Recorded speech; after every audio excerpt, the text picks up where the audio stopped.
Speaking of red hot, that would qualify for the team in their nor'easter uniforms. Is that what they were?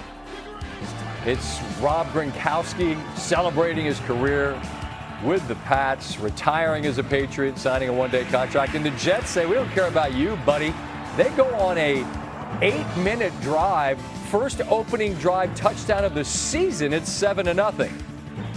TreVeyon Henderson, his head coach said he was going to put a lot on his plate, and the young fella out of Ohio State was ready to eat, tied at 7 apiece. Same score, Drake May buys time, calm in the pocket, finds Mac Hollins, who had 4 grabs for 64. May would complete his first 11 of the game. Henderson again finds some space to the end zone, and he's in again, his second of the night, 14-7. Next Jets drive. This is a 3rd and 4. Toss the money down, and it is right there, but Adonai Mitchell came over in the trade for Sauce Gardner, cannot squeeze it. Jets had 23 passing yards in the first half. After that first opening drive, which was impressive, they pretty much bogged down. Here, just under 10 to go in the third. Stephon Diggs, gain of 21. Next play, May rolls right, got nowhere to go with it. Looks like he's just sort of throwing it away. I like turtles. It's Diggs again. Connection between those two only growing. Diggs had 9 grabs for 105. He's looking for Diggs here. 2 Jets go to him, and guess who's wide open? It's Henderson, the 3rd rookie in Patriots history with 3 touchdowns in a game, joining Sony Michel and Rob Gronkowski. 21-7 Patriots. Next drive for the Jets, it's 3rd and 6. Again, money down. John Mechie all alone. There was a slip in the secondary for the Pats, and the Jets cut this thing to a 7-point game. It's now a 10-point game mid-4th. The snap is low. Fields can't grab it. Rather than falling on it, tried to pick it up, hit his own lineman's foot right here. You'll see unable to secure the football. The Jets defense, though, stiffens, holds New England to just a field goal. That could have been lights out. This essentially is. Right before the 2-minute warning, Jets on a 4th and 4. Jeremy Ruckert can't squeeze it. Actually, a really good play right there by the New England defense.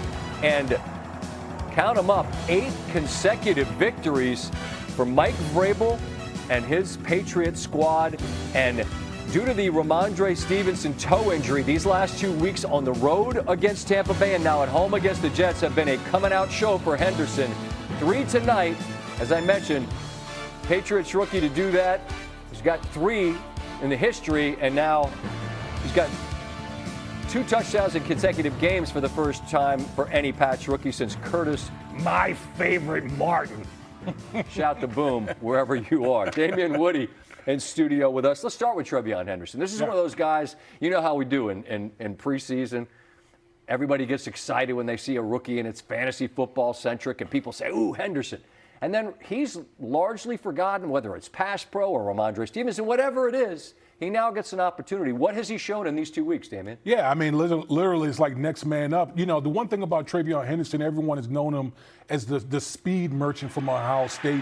You know, that's what we've known from him. You saw it last week against the Tampa Bay Buccaneers, but I was really impressed tonight. Like in between the tackles, he was really gaining tough yards in between the tackles, and then once the Patriots got down close to the goal line, you know, you really saw him imposing his will down there. Drake May has been talked about as perhaps an MVP winner because New England's been so good. Tonight was not a night where he had to do a ton. The 1 touchdown pass goes to Henderson, who had the 3, as we've just described. But in the grand scheme, with May playing at a high level and the kind of confidence and the schedule that we know is not the most difficult, we're in November, Damien. What do you see in terms of the Patriots' place among the AFC power brokers? I think the Patriots have the inside track to the number 1 seed in the AFC right now. I mean, you combine, look at their schedule. They have one of the easiest remaining schedules in the National Football League. They've already in the AFC, they've already beaten Buffalo in Buffalo. Okay, so the road to me is probably going to go through Foxborough. Isn't that wild? I mean, for all the folks that were just so sick of Brady and Belichick and them being great, and they had some down seasons, but in a blink, they're right back to potentially being the 1 seed. But with that said, all credit to them, but you still have your doubts about them in terms of being a playoff threat because why? Well, I always say you got to cut off the head of the snake. Meaning? Meaning Patrick Mahomes, Lamar Jackson, Josh Allen. Now, I know the Patriots already beat Josh Allen in the regular season, but it's a different animal in the postseason. You're going to see one of those 3 quarterbacks in the postseason, and until then, it's still those guys, it's still those 3 quarterbacks that reign supreme in the AFC. I hate when people say I don't disagree. I agree with that sentiment, but I think we also agree that there's a confidence growing with New England. Absolutely. And they got a young man at Drake May. If it's not this year, it's not going to be too far down the road that he's going to join that group potentially as a guy you don't want to see in the playoffs. We agree with that. Oh, no, there's no question about it. I mean, he's literally an MVP candidate. All right. But I was very impressed with Drake May. He was very calm in the pocket. He didn't throw the ball 100 miles an hour. Never. He seemed to float it most of the time, but it always reached the receiver, and the receiver was always open. And look, you look at the Patriots right now, 9-2. You know, they have responded so well to Mike Vrabel. I've got some notes here. They look disciplined. They look prepared. They look like they pay attention in practice, and they're able to do something in the game. Mike, they were 8-26 the last 2 years with Bill Belichick and Gerard Mayo. They're 9-2 now. That's Mike Vrabel. They're going to make the playoffs. They're likely going to win their division, yeah. Right? I mean, what do I got here?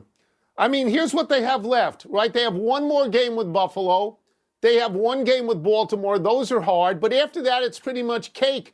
They got Cincinnati, the Giants, the Jets, and the Dolphins. So I got them at least 13-4. They were 4-13 the last 2 years, Mike. It's a stunning turnaround because it's unexpected, as is Indianapolis's turnaround. Tony, you mentioned there's 2 ways that you have to look at both ways.